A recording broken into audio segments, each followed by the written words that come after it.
Hello everybody. Today is Eid, the first day after Ramadan ends. And I have a little tradition that I do on this day that involves a bottle of water and going into the Medina. And I thought you'd be interested in coming along with me while I do this little traditional activity. It's a day when most of the shops are closed, apart from the cafes obviously, and it's also the day where you see most Moroccans wearing the traditional Moroccan costumes, the type of thing that people who have no idea what Morocco is really like imagine people wear every single day as they go to work riding a camel. Families get together, they pray, they eat, and they just spend a good time together. Usually lasts 2 to 3 days, the holiday, and then everything is back to normal. And this year, that sense of normality is going to be even greater because there are lots of rumours and great expectation that the government is going to relax a lot of its restrictions. We've had a curfew here since December of last year, and it looks like from all indicators that the government is going to relax that curfew, at least make it a bit later so it's not at 8 p.m, but perhaps will even be 9, maybe even 11 p.m. Over the next few weeks, people are expecting even fewer restrictions until eventually, by the time we get to the summer, normality will have resumed completely.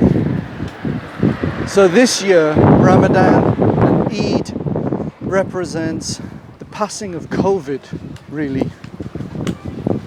which is great news for everybody.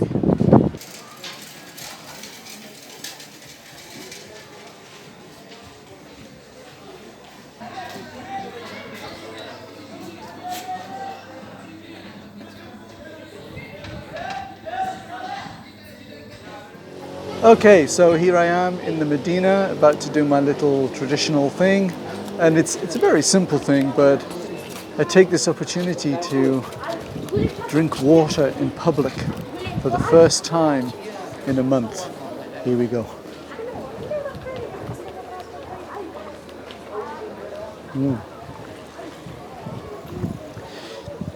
It's official. Normality has returned. Actually, as a foreigner, as an expat, I'm perfectly entitled to drink during Ramadan outside. The famous penal code 222 is the thing that prohibits Muslims and Moroccans particularly from eating and drinking in public.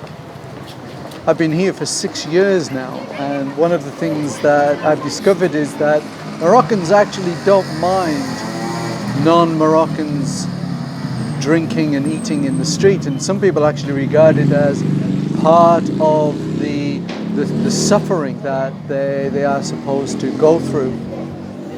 It's actually the expat community themselves who are very stringent about expats eating and drinking in the street.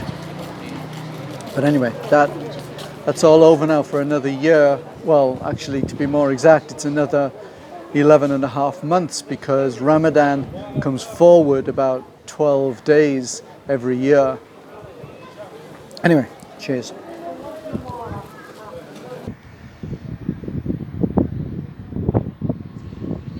So I thought I'd take this moment to share with you some of my thoughts and feelings about Ramadan, and also some of my observations having been here for the last 6 years. It may interest, maybe even surprise you to realize that in some ways I actually like Ramadan. In fact, I like it so much in some ways that I wish other nations outside of Islam would adopt some of its principles. I like the fact that it's a month long. You can do a lot in a month. One of the things that I've noticed about Moroccans during Ramadan is that they take this opportunity to change something about themselves that they don't like, to improve themselves. This is usually something physical, losing weight, just generally becoming more fit. They also use it to give up smoking, things like that. And because it's a month, they have the opportunity to do that. It doesn't take more than a month to break old habits and create new ones. And the fact that this is a month of self-improvement that is sanctioned and supported by the government, I think that's a great idea. Imagine how fantastic the world would be if every nation had a month where its people were encouraged and supported in self-improvement. So on that basis, I actually love Ramadan. One of my lasting visual memories of Ramadan is seeing an old man sat on a park bench reading a book. I don't think it was the Quran because the cover wasn't as ornate as it usually is when it's the Quran. But he was just sat there, so peaceful, so in his own world and that of the fictional characters he was reading about. So much at peace. And I just thought, yeah, this is actually the true essence of what Ramadan is about. So that much I really love.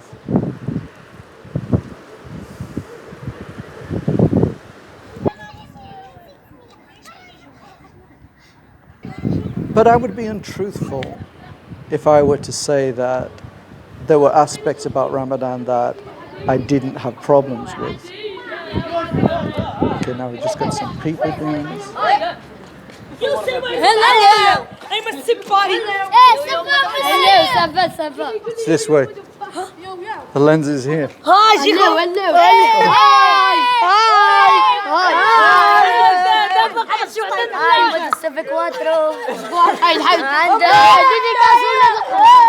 عندك هلو مشات يوم عمي. Thank you. Thank you. شكرا. العفو. Thank you. Thank you.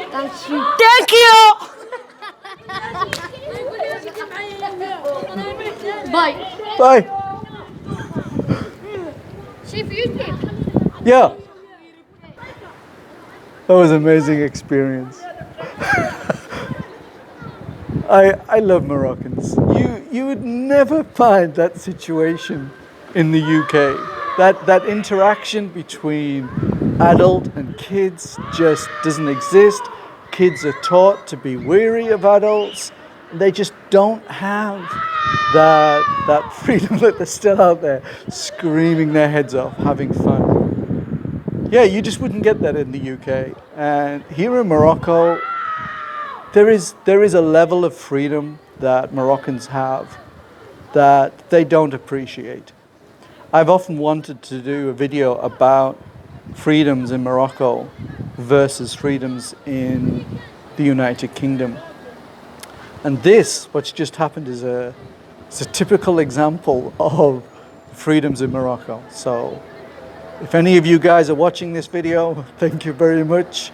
Almost certainly you've given me my thumbnail too. So thanks, guys.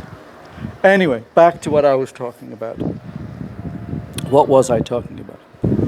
Yeah, the aspects about Ramadan that I find a little bit problematic. And there are only two of them, really. I have deep concerns about transport during Ramadan. One of the things that I try to do during Ramadan is avoid using taxis.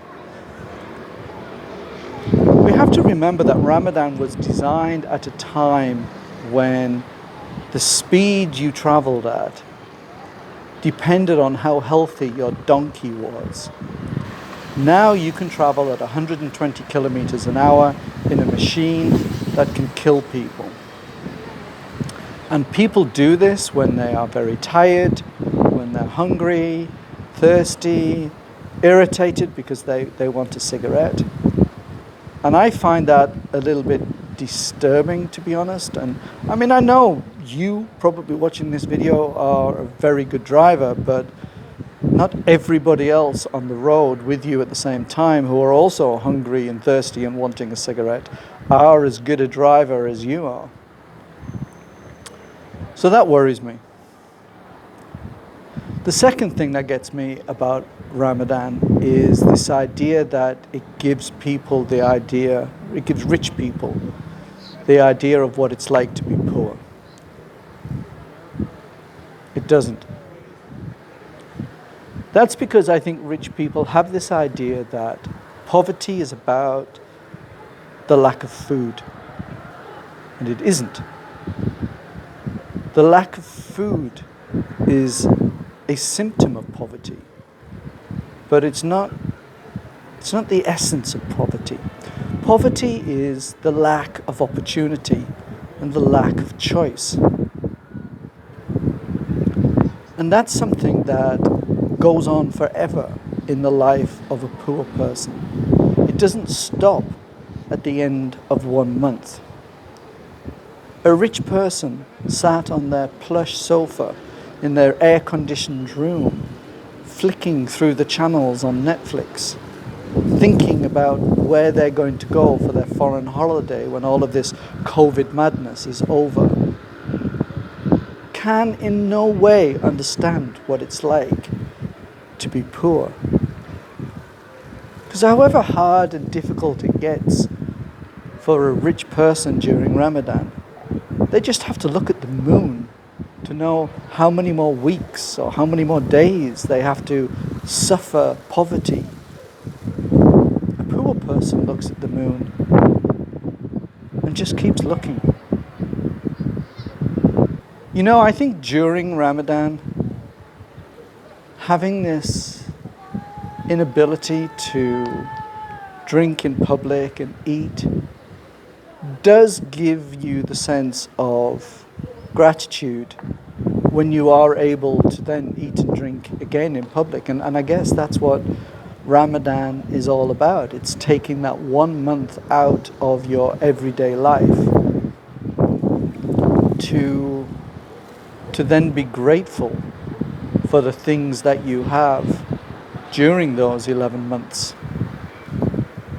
And that's no bad thing. And like I say, I wish there were many countries throughout the world that would adopt similar attitudes.